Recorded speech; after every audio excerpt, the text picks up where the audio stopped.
हमारी सभी latest videos देखने के लिए चैनल को सब्सक्राइब करें।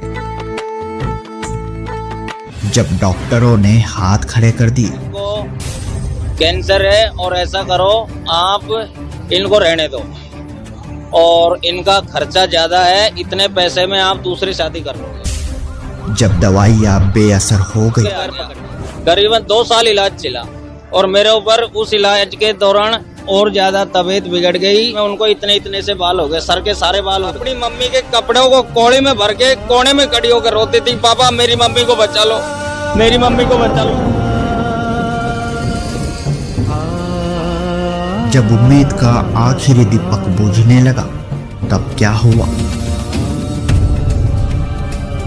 क्या सच में ऐसा हो सकता है कि जहां मेडिकल साइंस ने जवाब दे दिया, वहां किसी संत के आशीर्वाद से चमत्कार हो जाए? कोट पहनते हैं परमात्मा, उसकी जेब में से इतनी बड़ी डिब्बी निकाली भगत जी और उसमें से दवा निकाल कर हमारी भगतमती के अंदर मुंह में जहाँ कैंसर था वहाँ दवा लगा कर परमात्मा ने सर पे हाथ रखा कि बेटी अब आप बिल्कुल सूक्ष्म और बिल्कुल ठीक हो। ये है गिरिराज दास अलवर राजस्थान से। अचानक इनकी पत्नी को सिर दर्द की शिकायत रहने लगी। दर्द इतना बढ़ गया कि आम दवाइयां बेअसर हो गई। गिरिराज ने अपनी पत्नी को डॉक्टर को दिखाया और सारी जांच पड़ताल करने के बाद डॉक्टर ने गिरिराज की पत्नी को कैंसर बता दिया। डॉक्टर का यह जवाब गिरिराज के लिए किसी सदमे से कम न था। यह सुनते ही गिरिराज की पत्नी बेहोश होकर जमीन पर गिर पड़ी। गिरिराज ने अपनी पत्नी को संभाला और उसकी जांच किसी बड़े डॉक्टर से करवाई। तो यहां से भी डॉक्टर ने सलाह दी कि आप अपनी पत्नी का जयपुर के महावीर कैंसर हॉस्पिटल में इलाज करवाएं। डेली की डेली उनको आधे इस हिस्से में दर्द होता था। करीबन ऐसे करते करते 1 महीना टल गया। एक्सरे की रिपोर्ट आई, डॉक्टर ने करीबन आधे पौन घंटे तक उसको देखा। देखने के बाद फिर मेरे को और भगतमती को बुलाया, क्योंकि भैया आपकी मिसेज को कैंसर है। मैंने कहा सर कैंसर आपने डायरेक्ट ऐसे कैसे बोल दिया कि भाई कैंसर है? हमारी जो भगतमती है उनको जैसे उन्होंने उनसे कैंसर के बारे में बताया था, उनको हाथों हाथ वहाँ पर चक्कर आ गया। चक्कर आने सर कल मैं दूसरे दिन फिर मैं दूसरे डॉक्टर के पास गया था। तो डॉक्टर साहब ने वो गोली तो एक तरफ रख दी। इन्होंने भैया ये गोली तो एक बहाना था आपको बुलाने का, पेशेंट के सामने ये बात बोली नहीं जाती क्योंकि पेशेंट को ज्यादा धक्का लगता है। तो सर फिर मैंने कहा डॉक्टर साहब ऐसी क्या बीमारी है इनको? तो डॉक्टर साहब ने बोला बेटा इनको कैंसर है। तो मैंने कहा सर इसका कोई इलाज? इन्होंने कहा बेटा आप ऐसा करो इसको जयपुर ले जाओ महावीर कैंसर हॉस्पिटल में। गिरिराज आर्थिक रूप से मजबूत नहीं थे। गिरिराज ने कर्ज लेकर अपनी पत्नी को जयपुर के बड़े कैंसर हॉस्पिटल में भर्ती करवा दिया। जयपुर के डॉक्टरों ने सभी जरूरी जांच की और फिर गिरिराज को बुलाकर जो कहा उसने उनके होश उड़ा दिए। डॉक्टर ने कहा आप जितना पैसा इस इलाज में खर्च करेंगे उतने में तो दूसरी शादी कर सकते हैं, क्योंकि आपकी पत्नी को कैंसर है और ये कभी ठीक नहीं होगा। गिरिराज डॉक्टर के पैरों में गिर पड़े। रोते रोते गिरिराज का गला भर आया। डॉक्टर साहब मेरी पत्नी को बचा लीजिए। डॉक्टर ने दिलासा दिया और कहा हम पूरी कोशिश करेंगे, लेकिन इलाज में हर महीने 10,000 का खर्च होगा।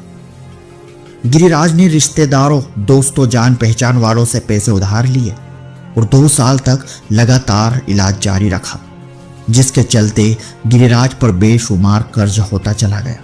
सर खर्चा कितना आएगा? क्योंकि बेटा खर्चा तो देखो मैं कुछ नहीं कह सकता इसमें तो पैसे का एक तरह का लुटावड़ा है और मेरी आर्थिक स्थिति भी ठीक नहीं थी। मैं उस समय 10-11 हज़ार रुपये कमाता था। तो फिर मैं किसी दूसरे से कर्जा लिया।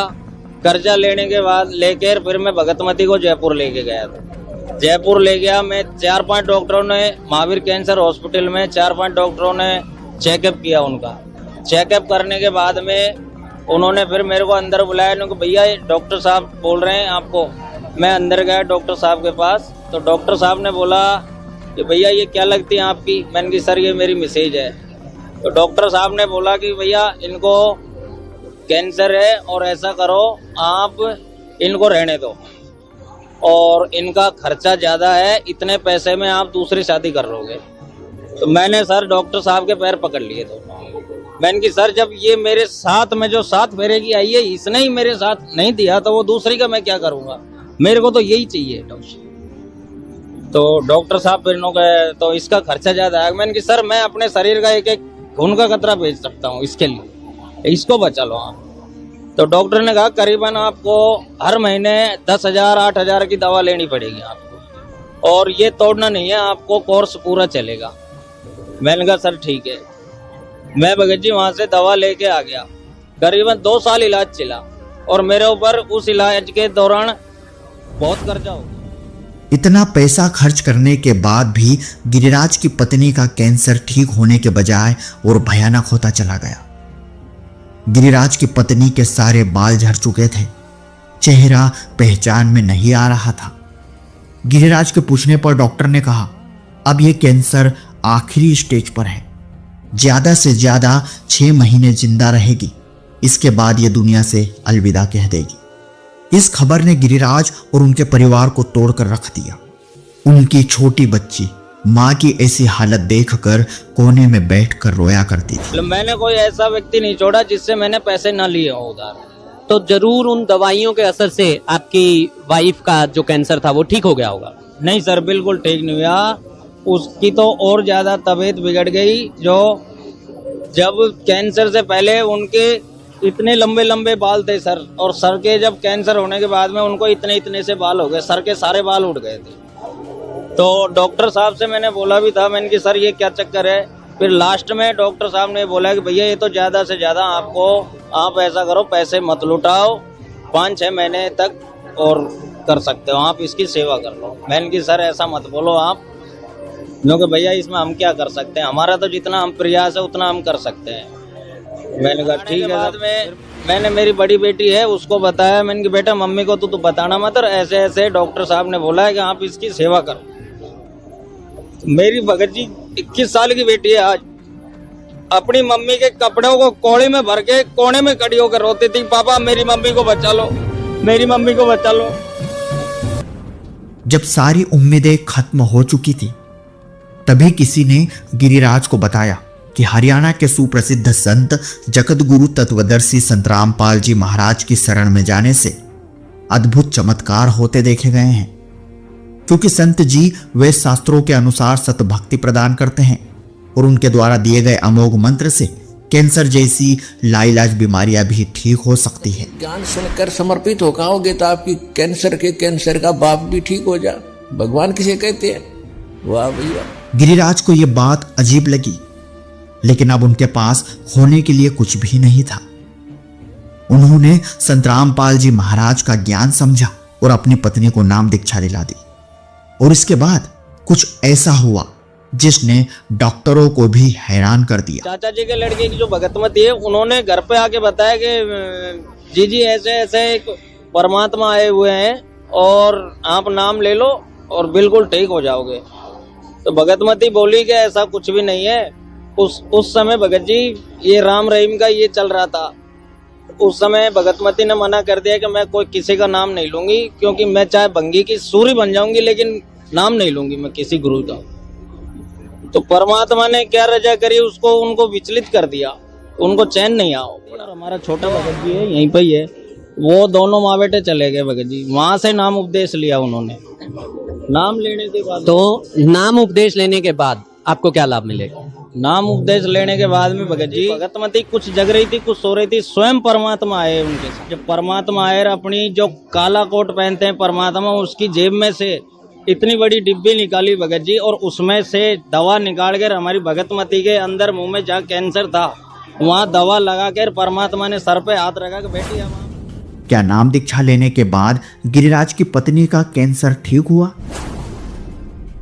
जहां डॉक्टरों ने भी उम्मीद छोड़ दी थी, वहां संत रामपाल जी महाराज ने क्या कोई करिश्मा कर दिखाया?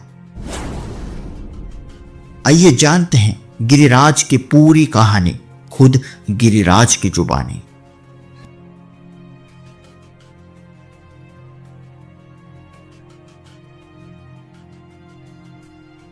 तो दर्शकों, जैसा कि आपने देखा, संत रामपाल जी महाराज जी के अनुयायी बहुत सारे अपने अलग अलग अनुभव बताना चाह रहे हैं। उनके अंदर ये उमंग और जोश देखकर मेरा भी मन कर रहा है कि मैं आज ही संत रामपाल जी महाराज जी से नाम दीक्षा ले लूं। चलिए इसी कड़ी के अंदर हम संत रामपाल जी महाराज जी के कुछ और अनुयायियों से मिलते हैं और उनसे जानने की कोशिश करते हैं वो सब हमें क्या बताना चाह रहे हैं। सर नमस्कार, क्या नाम है आपका, कहाँ से आप आए हैं? सर मेरा नाम गिरिराज दास है, मैं अलवर राजस्थान से हूँ। संत रामपाल जी महाराज जी से आप क्यों जुड़े? क्या आपके ऊपर भी कोई दुख कष्ट था जिस कारण से आप संत रामपाल जी महाराज जी से जुड़े? सर दुख तो बहुत आए, लेकिन जो हमारी जो भगतमती है उनको ज़्यादा थोड़ी तकलीफ थी। उनके माध्यम से हमको परमात्मा का ज्ञान मिला और परमात्मा मिले। उनको क्या है भगत जी, डेली की डेली उनको आधे इस हिस्से में दर्द होता था। वो डेली बोलती थी कि भगत जी मेरे को यहाँ पर दर्द होता है, मेरा ये वाला हिस्सा बिल्कुल सुन्न हो जाता है और मेरे सर में दर्द रहता है। तो मैं करीबन ऐसे करते करते 1 महीना टल गया और मैं हलवाई का काम करता हूँ। उस दिन मैंने छुट्टी ले ली थी कि भाई चलो मैं आज आपका पूरा चेकअप करवाता हूँ हॉस्पिटल में जाकर। तो भगत जी हॉस्पिटल जाने के बाद में मैंने डॉक्टर को दिखाया तो डॉक्टर ने कहा कि भाई क्या प्रॉब्लम है। मैंने कि सर इनका जो आधा हिस्सा है उसमें ज़्यादा दर्द होता है। तो लोग कौन से हिस्से में होता है? मैंने सर ज़्यादा तो इनका जो ये आधा आधा हिस्सा है सर के बगल वाला है, इसमें दर्द होता है। तो लोग इसका एक्सरे करवाओ। तो भगत जी हमने उसका एक्सरे करवाया भगतमती का। एक्सरे के बाद में फिर उसकी एक्सरे की रिपोर्ट आई। डॉक्टर ने करीबन आधे पौन घंटे तक उसको देखा। देखने के बाद फिर मेरे को और भगतमती को बुलाया, क्योंकि भैया आपकी मिसेज को कैंसर है। मैंने कहा सर कैंसर आपने डायरेक्ट ऐसे कैसे बोल दिया कि भाई कैंसर है? हमारी जो भगतमती है उनको जैसे उन्होंने उनसे कैंसर के बारे में बताया था उनको हाथों वहाँ पर चक्कर आ गया। चक्कर आने के बाद में वो वहाँ पर गिर गई। गिरने के बाद मैं उसको उठा के और बाहर चेयर थी तो वहाँ उसको मैंने बैठा दिया। फिर भी मैंने उससे कहा मैंने तू तसल्ली रख, ऐसा कुछ नहीं है, ये तो डॉक्टर हैं सब बेवकूफ़ बनाते हैं पेशेंट को। तो आप भेजो थोड़ा तसल्ली करो, अपन घर चलते हैं और आज नहीं कल अपन दूसरे डॉक्टर से बात करेंगे। तो सर कल मैं दूसरे दिन फिर मैं दूसरे डॉक्टर के पास गया था। उसके बाद में जाने के बाद में डॉक्टर साहब से मैंने पूछा, मैंने सर मैंने ऐसे ऐसे पड़ोस वाले डॉक्टर को दिखाया था, उन्होंने इनको कैंसर बताया। तो उन्होंने बढ़िया तरीके से चेकअप किया सर। चेकअप करने के बाद में उन्होंने क्या एक छोटी सी पर्ची बना के दी मेरे को कि भैया आप ये गोली लेके आ जाओ और बहन जी को बाहर बैठा दो और आप मेरे पास अंदर आ जाना। मैंने कहा ठीक है सर। तो मैं भगतमती को बाहर बैठा कर वो गोली लेके आया, डॉक्टर साहब के पास गया तो डॉक्टर साहब ने वो गोली तो एक तरफ रख दी। इन्होंने भैया ये गोली तो एक बहाना था आपको बुलाने का, पेशेंट के सामने ये बात बोली नहीं जाती क्योंकि पेशेंट को ज़्यादा धक्का लगता है। तो सर फिर मैंने कहा डॉक्टर साहब ऐसी क्या बीमारी है इनको? तो डॉक्टर साहब ने बोला बेटा इनको कैंसर है। तो मैंने कहा सर इसका कोई इलाज? इन्होंने कहा बेटा आप ऐसा करो इसको जयपुर ले जाओ महावीर कैंसर हॉस्पिटल में। तो मैंने कहा सर खर्चा कितना आएगा? क्योंकि बेटा खर्चा तो देखो मैं कुछ नहीं कह सकता इसमें तो पैसे का एक तरह का लुटावड़ा है और मेरी आर्थिक स्थिति भी ठीक नहीं थी। मैं उस समय 10-11 हज़ार रुपये कमाता था। तो फिर मैं किसी दूसरे से कर्जा लिया। कर्जा लेने के बाद लेकर फिर मैं भगतमती को जयपुर लेके गया था। जयपुर ले गया मैं, 4-5 डॉक्टरों ने महावीर कैंसर हॉस्पिटल में 4-5 डॉक्टरों ने चेकअप किया। उनका चेकअप करने के बाद में उन्होंने फिर मेरे को अंदर बुलाया। उन्होंने भैया डॉक्टर साहब बोल रहे हैं आपको। मैं अंदर गया डॉक्टर साहब के पास तो डॉक्टर साहब ने बोला कि भैया ये क्या लगती है आपकी? मैंने कहा सर ये मेरी मिसेज है। तो डॉक्टर साहब ने बोला कि भैया इनको कैंसर है और ऐसा करो आप इनको रहने दो और इनका खर्चा ज़्यादा है, इतने पैसे में आप दूसरी शादी कर लोगे। तो मैंने सर डॉक्टर साहब के पैर पकड़ लिए दोनों। मैंने कि सर जब ये मेरे साथ में जो 7 फेरे की आई है इसने ही मेरे साथ नहीं दिया तो वो दूसरी का मैं क्या करूँगा? मेरे को तो यही चाहिए डॉक्टर। तो डॉक्टर साहब फिर कहे तो इसका खर्चा ज़्यादा है। मैंने कि सर मैं अपने शरीर का एक खून का कतरा भेज सकता हूँ इसके लिए, इसको बचा लो आप। तो डॉक्टर ने कहा करीबन आपको हर महीने 10,000 8,000 की दवा लेनी पड़ेगी आपको और ये तोड़ना नहीं है, आपको कोर्स पूरा चलेगा। मैंने कहा सर ठीक है। मैं भगत जी वहाँ से दवा लेके आ गया। करीबन 2 साल इलाज चला और मेरे ऊपर उस इलाज के दौरान बहुत कर्जा हो गया। मतलब मैंने कोई ऐसा व्यक्ति नहीं छोड़ा जिससे मैंने पैसे ना लिए हों उधार। तो जरूर उन दवाइयों के असर से आपकी वाइफ का जो कैंसर था वो ठीक हो गया होगा। नहीं सर, बिल्कुल ठीक नहीं हुआ। उसकी तो और ज़्यादा तबीयत बिगड़ गई। जो जब कैंसर से पहले उनके इतने लंबे लंबे बाल थे सर, और सर के जब कैंसर होने के बाद में उनको इतने इतने से बाल हो गए, सर के सारे बाल उड़ गए थे। तो डॉक्टर साहब से मैंने बोला भी था, मैंने कि सर ये क्या चक्कर है। फिर लास्ट में डॉक्टर साहब ने बोला कि भैया ये तो ज़्यादा से ज़्यादा आपको, आप ऐसा करो पैसे मत लुटाओ, 5-6 महीने तक और कर सकते हो, आप इसकी सेवा कर लो। मैंने कि सर ऐसा मत बोलो आप, क्योंकि भैया इसमें हम क्या कर सकते हैं, हमारा तो जितना हम प्रयास है उतना हम कर सकते हैं। मैंने कहा ठीक है साहब। फिर मैं अंदर से आया तो भगतमती बोली आप ऐसे उदास क्यों हो। मैंने कुछ नहीं, डॉक्टर साहब ने बोला कि अभी ज़्यादा दिन कोर्स नहीं चलेगा, ठीक हो जाओगे आप। तो भगतमती को तसल्ली दी, कोई नहीं। उसके बाद में हम घर आ गए। घर आने के बाद में मैंने, मेरी बड़ी बेटी है उसको बताया, मैंने कि बेटा मम्मी को तो तू बताना मत, और ऐसे ऐसे डॉक्टर साहब ने बोला है कि आप इसकी सेवा करो। मेरी भगत जी 21 साल की बेटी है आज, अपनी मम्मी के कपड़ों को कोड़े में भर के कोने में खड़ी होकर रोती थी, पापा मेरी मम्मी को बचा लो, मेरी मम्मी को बचा लो। तो लास्ट में आने के बाद में भगत जी क्या होता है कि हमारे जो चाचा जी हैं उनके लड़के की भगतमती है, तो उनका जो मौसी का लड़का है उसका चिड़ाई का काम करता है, उसने भी नाम लिया था। तो उसने उसको बुलाया था कि बहन जी मेरे बोरे समाचार के लिए तो आप आ जाओ। तो वो बेचारी वो वहाँ पर गई थी, तो उसकी रीढ़ की हड्डी फ्रैक्चर हो गई थी वो भगत जी की। तो पट्टी चढ़ा रहे थे, तो पट्टी के साथ साथ नीचे गिर गए थे, तो पट्टी से उसकी रीढ़ की हड्डी फ्रैक्चर हो गई थी। तो परमात्मा ने दया करी, उनकी रीढ़ की हड्डी ठीक हो गई। तो उन्होंने उनको बताया, तो वो जो हमारी जो चाचा जी के लड़के की जो भगतमती है, उन्होंने घर पे आके बताया कि जी ऐसे ऐसे एक परमात्मा आए हुए हैं और आप नाम ले लो और बिल्कुल ठीक हो जाओगे। तो भगतमती बोली कि ऐसा कुछ भी नहीं है। उस समय भगत जी ये राम रहीम का ये चल रहा था।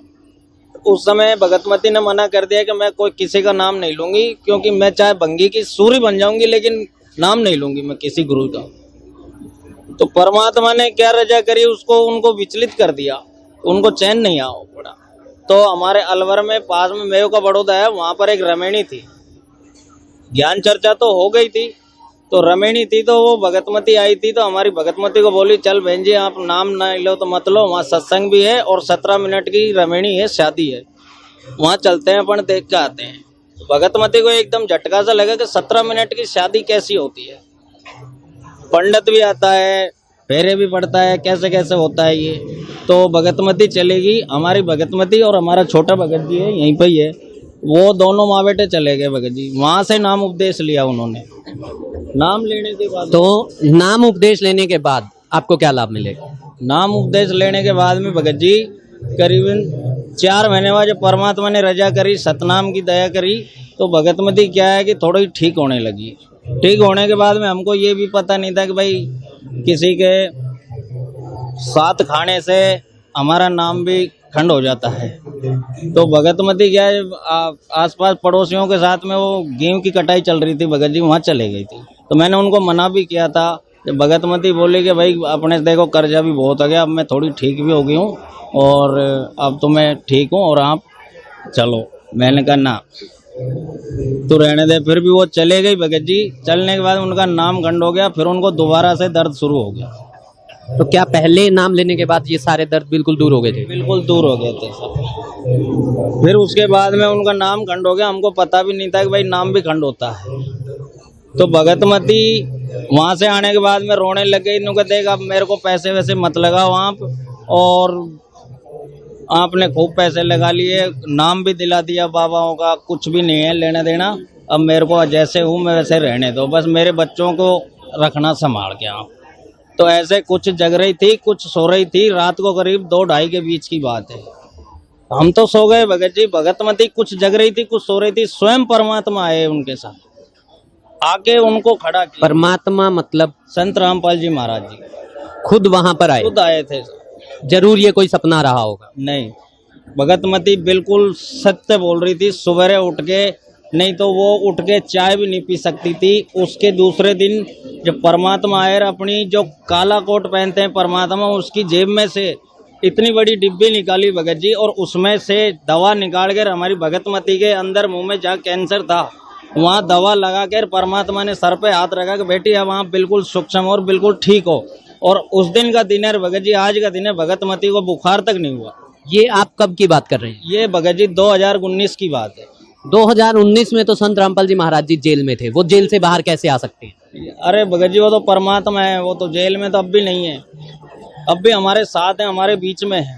नहीं, ये पूरा इंडिया, पूरा वर्ल्ड जानता है कि संत रामपाल जी महाराज जी आज जेल में हैं, और 2014 से संत रामपाल जी महाराज जी जेल में, और आप कह रहे हैं 2019 में। आप कहाँ के रहने वाले हैं? अलवर, राजस्थान के। तो 2019 में संत रामपाल जी महाराज जी हिसार जेल से अलवर पर कैसे पहुंच सकते हैं? मैं आपकी बात पे विश्वास नहीं कर सकता। भगत जी मैं इस चीज का, भगतमती हमारी यही है, मैंने भी नहीं देखा। मेरे को सुबह जब भगतमती खड़ी हुई तो तब मैंने देखा कि चमत्कार कैसे हुआ। ये खुद चाय बना के लेकर आ रही है, जबकि हम उसको चाय बना के पिलाते थे डेली। और उस दिन वो खुद उठ के हमको जगा रहे भगत जी चाय पियो और खड़े हो जाओ। कब नाम दीक्षा लिया आपने? हमने 2019 में लिया था भगत। और 2019 में ही ये चमत्कार आपके जी साथ? भगत जी। और अभी 2022 चल रहा है और आपकी भगतमती को कोई ना कोई बीमारी तो जरूर? कुछ नहीं है। उस दिन के बाद में भगत जी अभी तक कोई बुखार भी नहीं आया।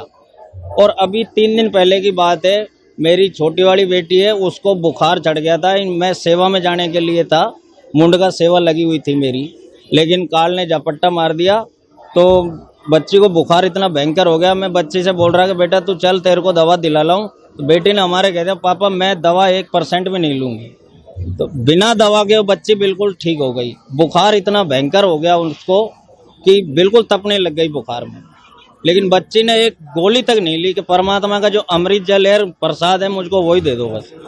क्या आप जो बातें बोल रहे हैं, क्या इन बातों को आप प्रमाणित कर सकते हैं?